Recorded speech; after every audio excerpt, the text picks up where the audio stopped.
With reaction, the author of the New York Times bestseller, The Great Destroyer, David Limbaugh, former White House special counsel to Bill Clinton, founder of, quote, Purple Nation Solutions, Lanny Davis. And for full disclosure, David has done some legal work for me in the past. Gentlemen, welcome back.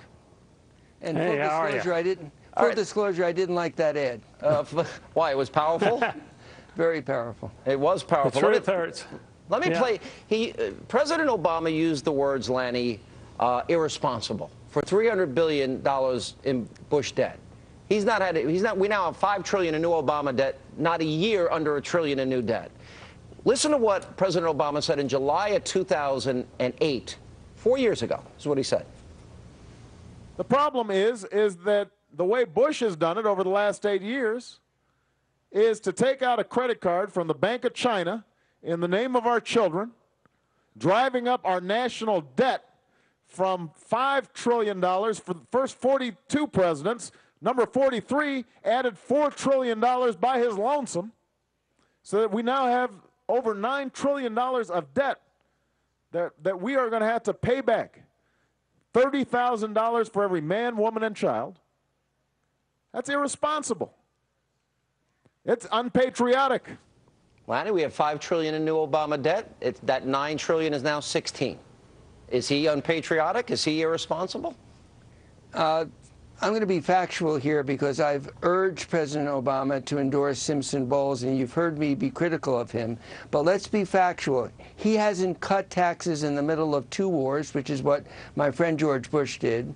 He hasn't, in fact, increased the spending beyond the stimulus package. I didn't ask you that. He called President Bush irresponsible and unpatriotic. I'd never call a president unpatriotic. Yeah, irresponsible and unpatriotic, and that's for $300 billion. He's given us over $5 trillion, Lanny, in 3.5 years. Now, by his own definition, is he irresponsible? I don't think he's irresponsible. I don't like the word by unpatriotic. His definition. I don't like the word unpatriotic. I think that he has not done enough by embracing Simpson-Bowles, but I think that the debt that's accumulated is inherited by those Bush tax cuts a lot more than his spending. Now, let me go to David. David, there's a new poll out that says only 18% of people believe that you can blame Bush anymore. It's not working. What do you, by definition, what is he saying about himself?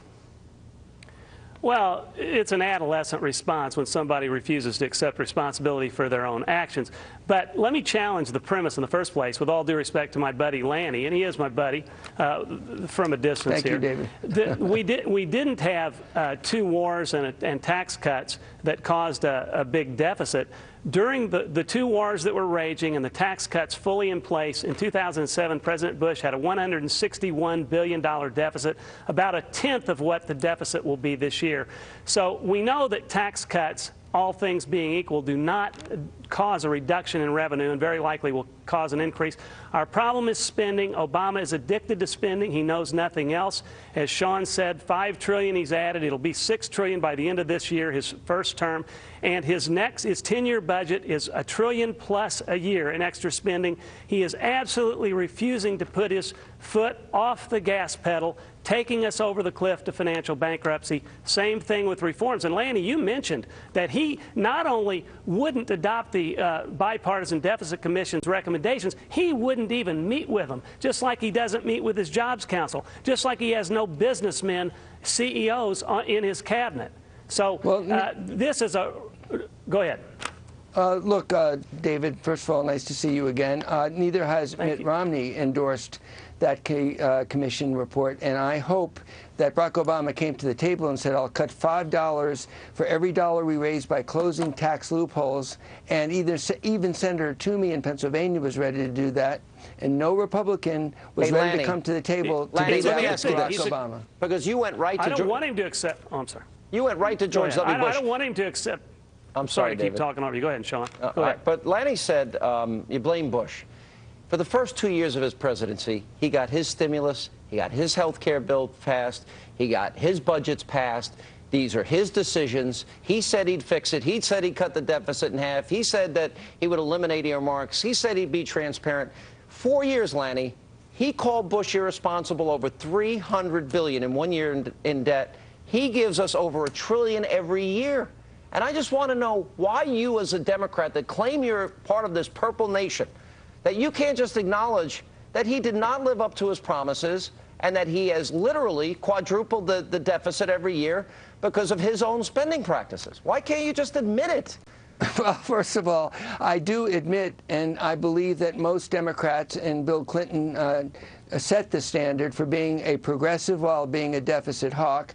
And he did have an opportunity with Dick Durbin and Ken Conrad supporting the Simpson-Bowles Commission, and he didn't. But let's remember that Barack Obama did come to the table, you didn't answer my point, and said, I'll cut $5 for every $1 we raise by closing tax loopholes, and no Republican other than Senator Toomey, who is bravely willing to do that. All right. Speaker Boehner turns Senator Toomey's not running for president. David will give you the last word. This isn't a.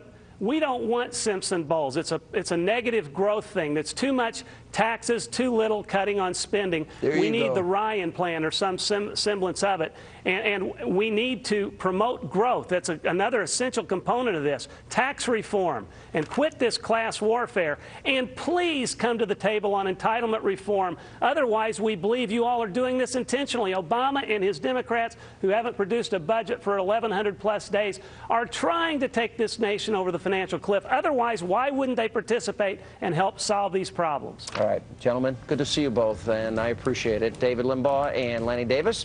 And coming up.